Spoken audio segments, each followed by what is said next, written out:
details have been released on the $1 million theft from Walmart. The West Texas Legislative Summit is in town, and an Odessa fire captain has been demoted for allowing a nude photo shoot in his fire station. I'm James Bellini, and this is Live.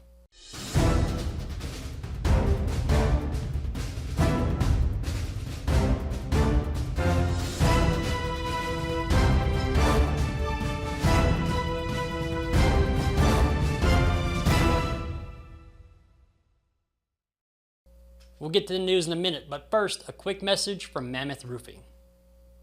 We know why you're awake. That hailstorm that just went by may mean it's time to fix your roof.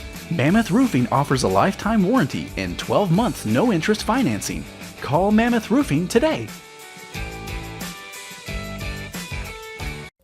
Starting off the news, details about the $1 million large theft operation have been released in an affidavit. According to court documents, 18-year-olds Carmelo Amiglio and Ryan Munoz, who were employees at the neighborhood Walmart located at 1852 Sherwood Way, were inputting fraudulent lottery transactions, usually in the amount of $300 to $500. Walmart did some of their own investigating here and discovered that during just this year alone, Amiglio and Munoz had allegedly stolen just under $750,000. They also allegedly bought a Camaro and dirt bikes with the money they had stolen. Both Amiglio and Munoz were arrested on Sunday, and they have both since been released on $350,000 bond each. An Odessa fire captain has been demoted for allowing a nude photo shoot at his fire station. A woman who is a corrections officer at the Ector County Sheriff's Office reached out to 19-year veteran fire captain Orlando Rios about using a fire truck and a jacket in the shoot, to which he replied that she couldn't have any identifying information on, but she could do the shoot.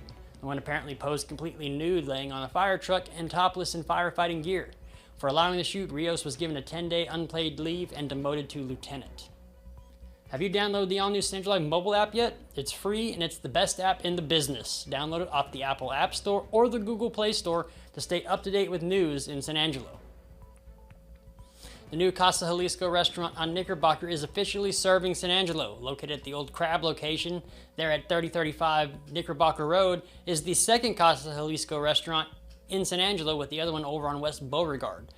On the new building there is a drive-thru and they are offering specials today. There is also a banner outside the restaurant that says they are hiring and to contact 325-249-9220 if you're interested. And the weather, it's hot outside. Right now it's 94 degrees with a high of 100 and a low of 75 tonight. Tomorrow the high is 102 and then the low of 72 that night. It's going to be mostly clear as well. Thursday the high reaches 103 with a low of 72. On Friday the high is 104 and on Saturday the high reaches 105. Lows on those days will be in the mid-70s at night. When we come back, the COVER1 Crew talks running backs, and then Joe Hyde talks with Rick Perry at the West Texas Legislative Summit here at ASU. But first, a word from the Bass Bunch.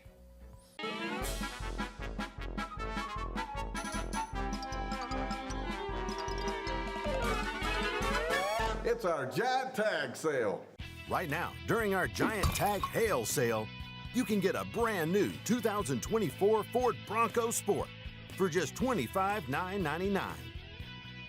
Don't miss our giant tag sale only at Jim Bass Cars and Trucks, Houston, Hart, and Arden Road, or 24/7 at bassbunch.com.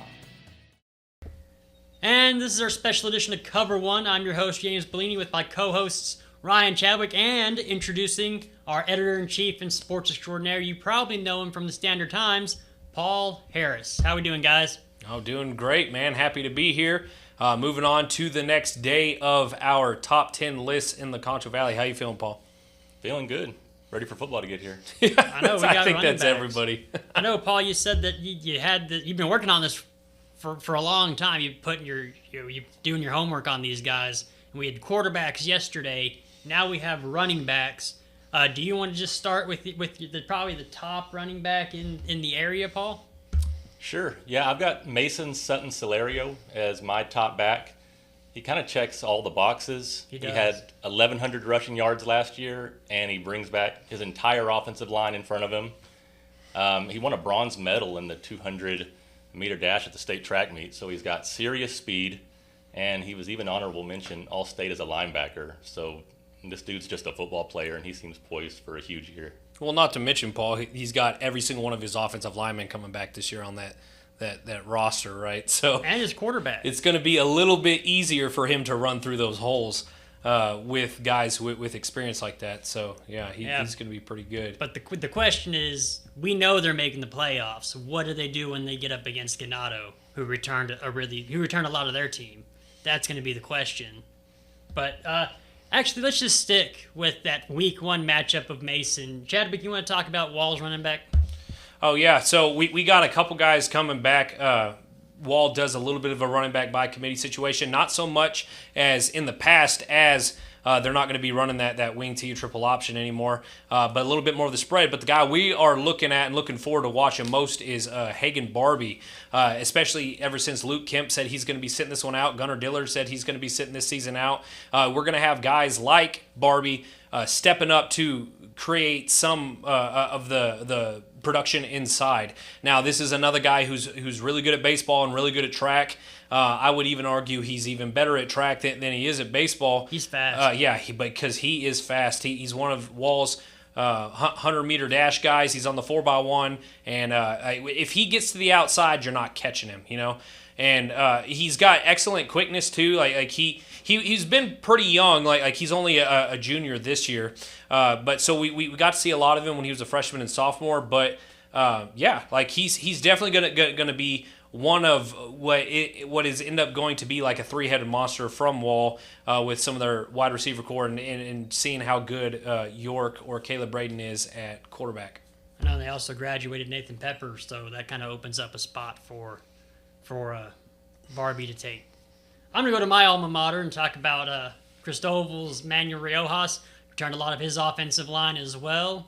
He was like an 800-yard rusher, 900-yard rusher last year, almost 1,000 yards. 6 touchdowns.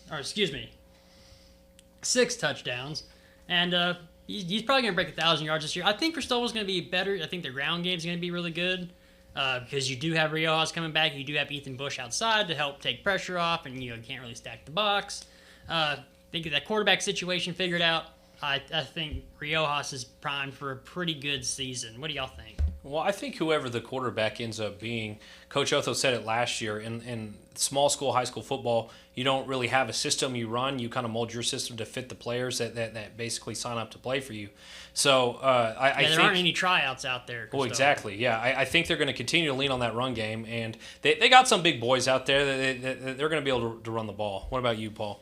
Yeah, I mean, they only averaged 13 or 14 points per game last year, so it was a bit of a tough year, and he still put up those numbers. Mm-hmm. With all those guys coming back, I think it's 10 on both sides of the ball. I mean, they were young, yeah. Yeah, he's definitely has a chance to hit 1,000 yards this year. I'm excited to see what they do down there in South Tom Green County. Let's move on to let's just stay in that district. Let's talk about Ozona's running back. Take it away, Paul. Sure. Yeah, Christian Villarreal. I mean, he had 1,100 yards last year as a sophomore. I think what was really impressive is he averaged almost 8 yards a carry. So definitely a big play guy. And Ozona's got a great passing game too. So with that kind of balance, that should open it up for him to have an even better year this year. Now, Ozona's a team that I thought that would go further than they ended up going last year. I thought they had a pretty talented roster. I expect them to be good in basketball. They were good in track again. But that's definitely one of our small schools that we need to watch out for. Because if they build up a head of steam headed into district, I could see them winning another district championship. Yeah, definitely, and that's a good district. I mean, top to bottom with Sonora, Forest Ann, Reagan County, Cristobal, like we mentioned. That's a pretty tough district there. I know, and then once they get out in that first round, they're playing Hawley, Stanford, Cisco. So you're just getting matched up best on best, and that's just the rough part of high school football. I mean, but at the same time, some of those big country schools have taken a noticeable step back. Like Hawley definitely wasn't in state championship contention last year when they were still pretty darn good. Because they're still them, But my point is, I don't think it's an insurmountable goal for some of our West Texas teams to beat some of the big country schools. No, I know Cisco. I mean, I expect Stanford to probably win that district. We're getting off track here. But yeah, right. I expect Stanford to win that district this year. Let's go ahead and talk about Miles as running back. All right, so Tevin Mead, he's a running back that we've been watching for a couple years. Been a little bit overshadowed recently because of how talented their quarterback and wide receiving core has been. But now that Haven Book is gone, of course they still have Cooper Ellison out there at wide receiver, but I think that Tevin Mead's going to have a little bit more of an opportunity to show what he's made of. Top end speed is pretty good, but like what he's best known for is his quickness. We do know that he runs a 4.4 in the 40, and like if he hits a corner, you're not like you just won't get to him. You know, like, it's one of those you'll have to take the perfect angle to run him down. But he's shifty and he's going to be really hard to tackle. What do you think, Paul? Yeah, definitely. He was a threat in the passing game too. You know, he had 5 touchdown catches last year. And then Devin Medina, I mean, had over 700 yards rushing last year. So, I mean, that's definitely one of the best 1-2 punches you're going to find in a backfield. Yeah, you talk about taking some pressure off your young quarterback. Give him 2 talented rushers who put up, well over almost 2,000 yards combined, over 20 touchdowns. Help him out. Then you still have that safety blanket and Ellison outside. It seems like a winning formula to me. But let's move on to some six-man schools. We'll go ahead and talk about Bryce Martin at very best. He was extremely talented last year. He really helped them win some games. 684 yards, 20 touchdowns on the ground. Obviously, six-man. I know some people think, but hey, those schools are just as talented, and they have just as much talent. And he's the guy now. Hunter Hallmark graduated. Bryce Martin, he's a junior. He is the guy out there. What about Gage Barons there at Richland Springs, the good old Richland Springs, Paul? So, he's a fullback, dying breed, but like to have a fullback on the team. Honorable mention All-State, first team All-Region at fullback, and Richland Springs number 2 in the state. They're going to make a run at their 10th state title, and he's a part of a backfield with Billy Perry, who was an All-Region running back, and then Cohen Etheridge, famous name out there at Richland Springs. So Richland Springs' entire backfield, could be pretty dangerous this year. Is that Etheridge's brother by chance? I believe it is or his little brother. Oh, we might see some talented, bloodlines out there at Richland Springs. Who knows? And of course, we wouldn't be talking six-man ball if we didn't include the Erin County Hornets. They graduated a lot of their really talented squad last year, but they're going to be good again, and we're going to see the likes of Parker Posey take more of a hold of this offense. He's already known for being a force on defense. He's one of he probably is their best linebacker, and he was one of the best linebackers in the district and the region last year. But he's got a lot of strength, and that's definitely something that you're looking for to go along with his speed. So I say watch out for him to make some noise to keep the Hornets relevant this year. Yeah, him and Colton Loudermilk out there. They should be that 1-2 on that offense. Let's talk about Junction's running back, though. They returned a lot this year. Junction, I think they returned all 11 starters on offense, or maybe 10. Still, they should be, markedly better. I know they were 6-5. Weren't they in Mason's district last year? They were. It's always good to get out of Mason's district. Yeah. They're dropping down to 1A Division II. They're the favorite, in Texas football to win the district title, which they haven't done in 21 years. They've got, like you said, everybody back. They've got a couple of guys that had over 700 yards, and so this Corn Honing should have a pretty decent season. I mean, he had just over 1,000 yards last year. And anytime you have a 1,000-yard rusher, you're doing something right on the offensive line. So if they return everybody, it's kind of a similar situation as the punchers. You're going to have a lot of room to run. You're going to have a lot of offensive production in front of you.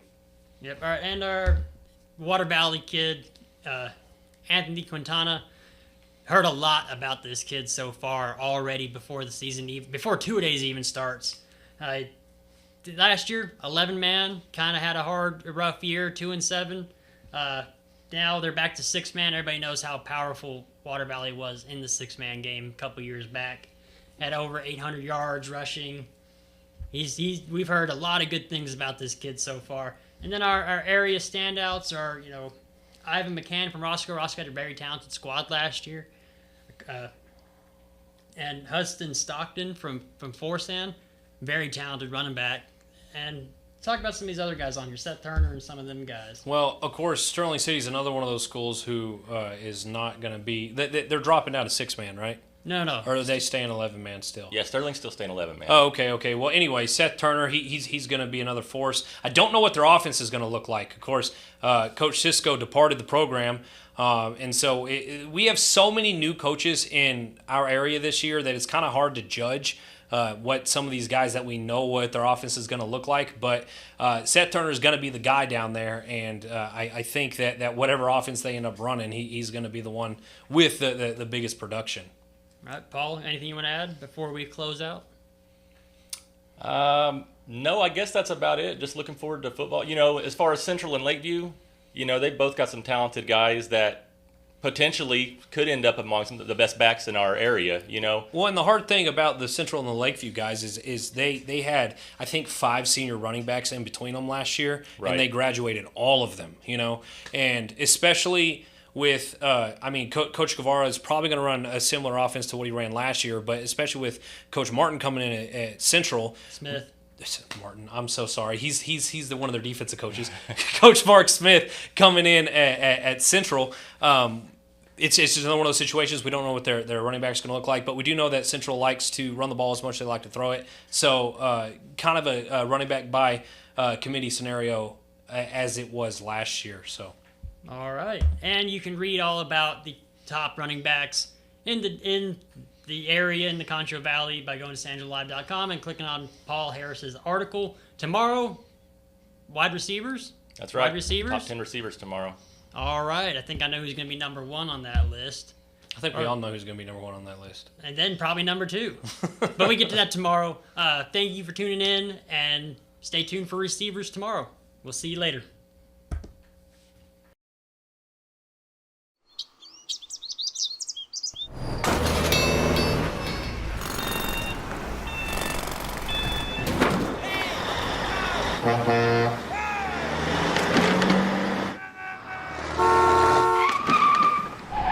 It's hard to believe how reckless some people can be and how hard they fight against real victims. You need a partner who consistently beats the giants and who will never, ever flinch.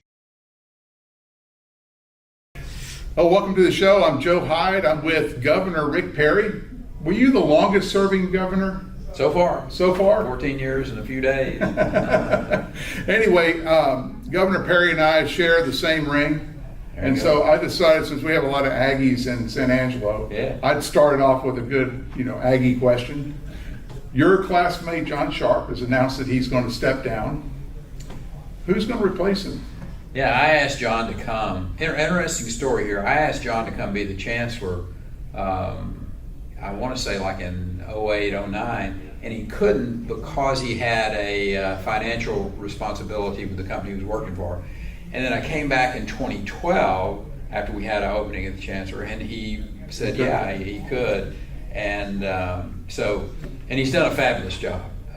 You look at the 12 years, I think that's the longest serving chancellor in Texas A&M history. He's really put the school on a great trajectory. The building program that they had, the Rellis campus that's out there, the reputation that we've got, the law school in Fort Worth. I mean, the list goes on and on about what John has overseen as the chancellor. So, my hat's off to him. He's worked hard. He's done a great job, and he's 74 years old, and time to go enjoy, being retired. And I suspect that's what he's going to do. John's wife, Charlotte, passed away. I want to say 4 or 5 years ago, and then he's remarried. He has a new wife, lovely lady. So hopefully he's going to go spend some time with her, with his family, with his children, with his grandchildren. Well deserved. So, well, as the longest serving governor, you certainly have you got to have the inside track. Who are they looking at to replace John Sharp? Well, and I'm not being coy here. I don't know, but I suggest there's a model, and John's a pretty good model. I think they'll pick somebody who is not an academician. Frankly, you don't need the fox guard in the hen house, so to speak. Mm-hmm. So you don't want somebody who spent all of their life in academia as the person who's overseeing it. You want somebody who knows how to operate in Austin, Texas, the appropriations process. So that's one of the reasons. Sounds like the comptroller. That was John was very successful. He was a CPA too, wasn't he an accountant? John, no, I don't think he was a CPA. He got his degree in public policy back from his master's. I think he was poli-sci from A&M bachelor. His master's degree was from San Marcos, right? Texas State. Texas State, and that was an MPA. But anyway, the point is, I think having someone that understands Austin, knows how it works, and there's a number of those. I think about Todd Staples, former ag commissioner or former senator, ran for lieutenant governor. I mean, he's an incredibly talented guy. I think the comptroller, as you mentioned, his name's been Glenn Hager. Glenn Hager, he's been talked about out there. So, my instinct is a person who knows Texas A&M, understands it, respects it, would have a leg up. And knowing how to navigate that Austin legislative, particularly the appropriation side, probably be a pretty good benefit. So, great job. I look forward to whoever they're going to pick. All right, moving on. You talked about the legislature. This past election, the primary, the March primaries, you got involved as the longest serving governor, and you threw your cachet behind Dave Phelan, who was the Speaker of the House, who some would say was under fire for whatever reason, because I think he's pretty conservative, but he was under fire. And what I see that happened, because I covered the legislative, all the House seats, and particularly Drew Darby out here and Stan Lambert up in Abilene, is that you had a lot of money came in from out of state. Yeah. And if you go back and look at Dave Phelan's campaign finance reports and how many votes he got, I think he spent about $1,000 a vote to defend his seat. That's probably correct. It was a massive amount of money.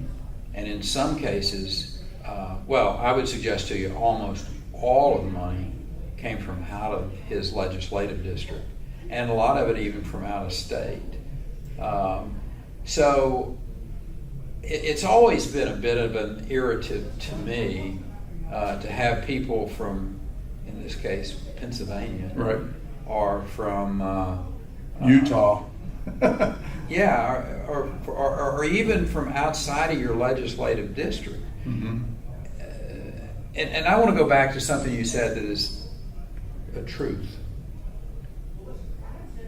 This was potentially, and I think some would argue, the most conservative legislative session in Texas history. And I've been working in that environment now for your entire life, 40 years. Yeah.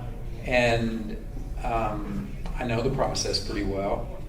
You would not have a result like Texas legislature had if the speaker wasn't helping make it happen. I mean, he's one of the three most influential people in the process. So after the session was over with, the governor, the lieutenant governor, and the speaker all collectively stood up and said, "This is the most conservative session of the legislature," and people, appropriately applauded them. And then we see this attack on Dave Phelan not being sufficiently conservative. It was a purity test In their views. Yeah. So I came from a school of listen, I worked with some of the more liberal members of the legislature. It didn't change my philosophical position, but if I needed to get something done, I got to have some Democrat votes. And I think that was what I admired about Dade. Dade was a conservative. Dade delivered conservative results, and he reached across the aisle from time to time.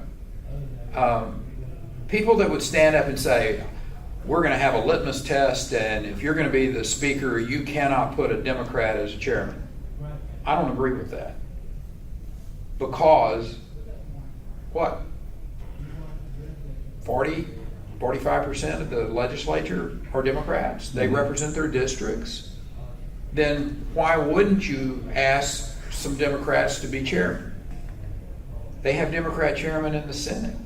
Yeah. They have Democrat chairman historically. And we've been able to manage. So I'm not going to get into personalities or what have you. I'll let somebody else do that. I look at results. Dade Phelan had good results. The issue of school, I'm for school choice. I've been for school choice for 20 years. I never could pass it as governor. Dade Phelan actually got the school choice bill out of committee for the first time in history. I would think people would be going, good job. But school choice seems to be the hang up here. Right. Again, I'm for it. I think competition's a good thing. Public schools, they don't have a monopoly on children, so let them compete. Argue about money, argue about how much money, all of that, that's fine. But me personally, I'm for school choice. I think it makes sense to have that competition. But he got the bill out of committee, didn't pass the House, will of the House worked. It seems to work pretty good. But anyway, the point is, I think Dade Phelan was a thoughtful, fair, good Speaker of the House. I think history will show that. The state of Texas is doing quite well economically and otherwise. And his approach, I think, was the right approach. So I saw no reason to do anything other than say, Dade's done a good job. I'm going to stand up with him and support him. So it was a pretty easy choice for me. You've been watching the legislature for a long time. Dade Phelan, obviously, if he goes back to try to get reelected as Speaker, he's got this cabal of 21 Republicans who are either in the House already or already elected, or they're the Republican nominees, and certainly to win their November elections, that create this contract with Texas, which goes toward no Democrat chairs. I think they're raising hell about selling land to China and things like that. Do you think that there's going to be a big enough movement to kick Dade Phelan out? Well, I'm not going to sit here and argue point by point the issues that a group would put in front.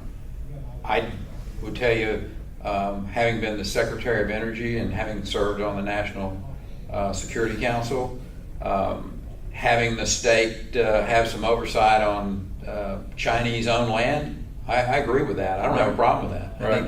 I think that makes some good legislative sense. My bet is Dade Phelan thinks that's a good idea too. I think so too. Yeah. But the idea that you're going to say we're not going to have a Democrat chairman is basically saying to the legislative process, you Democrats go over there and stand in the corner. If we need you, we'll call you. Guess what? You have to have 100+ votes to pass the appropriations bill. You're going to have some Democrat votes. And we only have 75 reps, Republican reps. Bingo. So if you're saying to a group of people that can hold you hostage for your appropriations, you might want to rethink that. Right. All right, so you have been, obviously the big story right now in politics is Trump. We could say it's the He's been the big election. story in politics for the last decade. Yeah, since it's 2015. Really fascinating. Yes.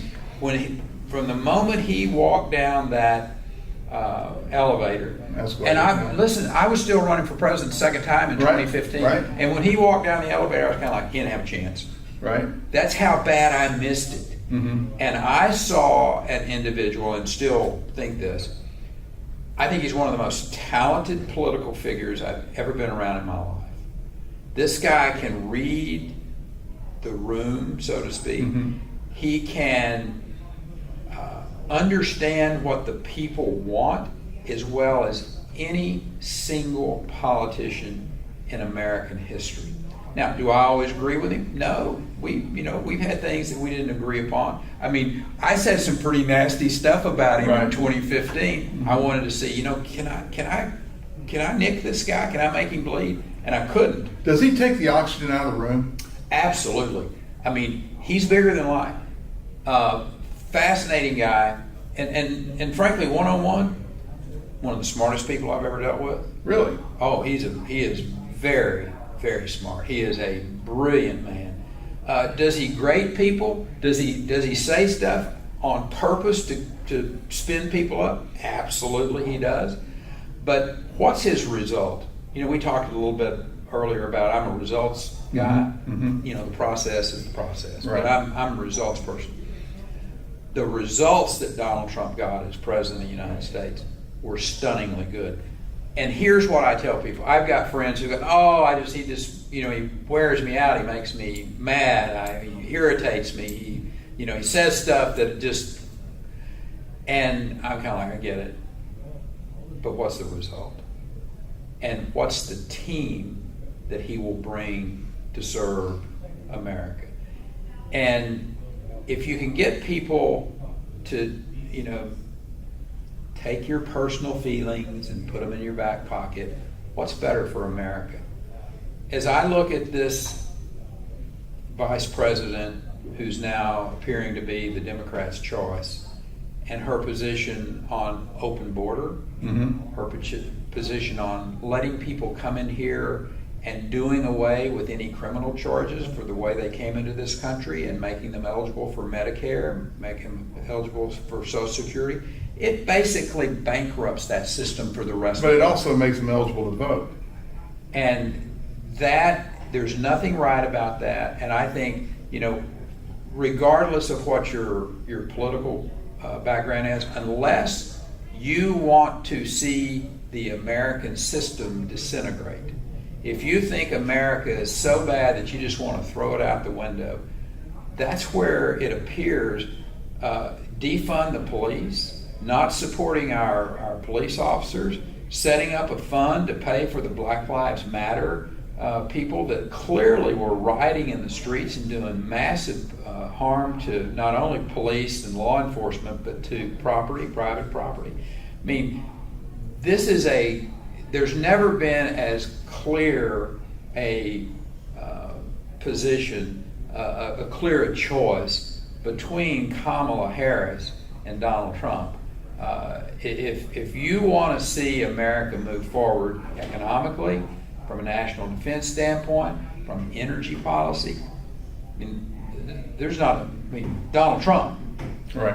And the men and women he will bring to his cabinet, to the people that will work with him, there's the big difference. Well, a big difference that I think people need to keep in mind.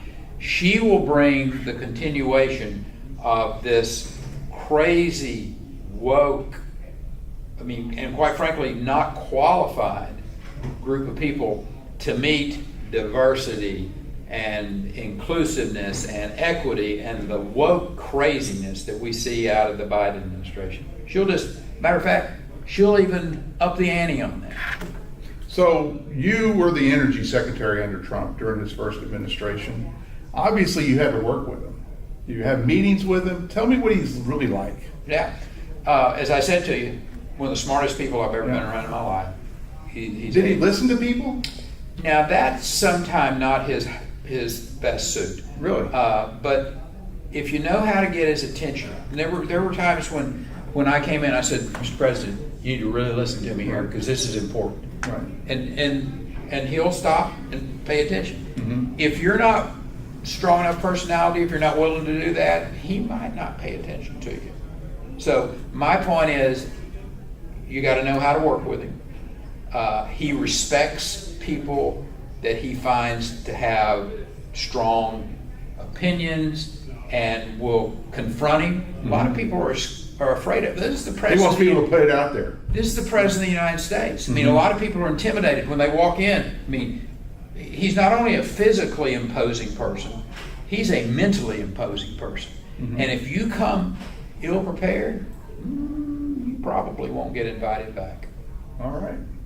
Well, what are your predictions? You think Trump's going to pull it off? I do. I think after the American people have kind of gotten over the sugar high of, oh gosh, we get to elect the first African American female president of the United States, and she can dance. Mm-hmm. See on my TikTok, she's dancing. Isn't that cool? And we look at policies. She is a leftist, Marxist, who doesn't believe in supporting law enforcement, believes in open borders, wants to ban fracking. And listen, I don't buy into I was against fracking before I was for fracking. I know this administration, and she's going to be worse, are anti-fossil fuels. If you live in Pennsylvania or Ohio or Texas or Louisiana or New Mexico, and you see the jobs that get created by the fossil fuel industry, get ready for it to be under attack with a Harris administration. So I think reality and results will distill down into November with a Trump victory. Well, thank you very much for interviewing with me, Thank Mr. you. Governor Rick Perry. God bless you, brother. Texas A&M class of Gentlemen, God 72. bless. Is it 72? Class of 72. Last of the old army. 70? No, I was 82. I was the last of the old army. Anyway, back to the studio. That's awesome. Appreciate you, man. I got so many So stories. Bill Holland was my classmate. When it comes to unique pieces you can't find anywhere else, Kano's Diamonds and Coins is your one-stop shop. With over 24 years in the diamond and coin industry, Kano's Diamonds and Coins is West Texas's choice for diamonds, jewelry, coins, silver, and gold. Owner Bill Kano stands by his work and offers free consultations, including estate jewelry. Don't just trust anyone with your valuables. Come see the staff at Kano's at 1016 West Beauregard in San Angelo. Thanks for watching the Live Daily News Show, the only locally owned news show in the Concho Valley. Go like us on Facebook, X, and other social media platforms, and download the San Angelo Live mobile app today to stay up to date on news from in and around the Concho Valley. Thanks again, and we'll see you back here tomorrow.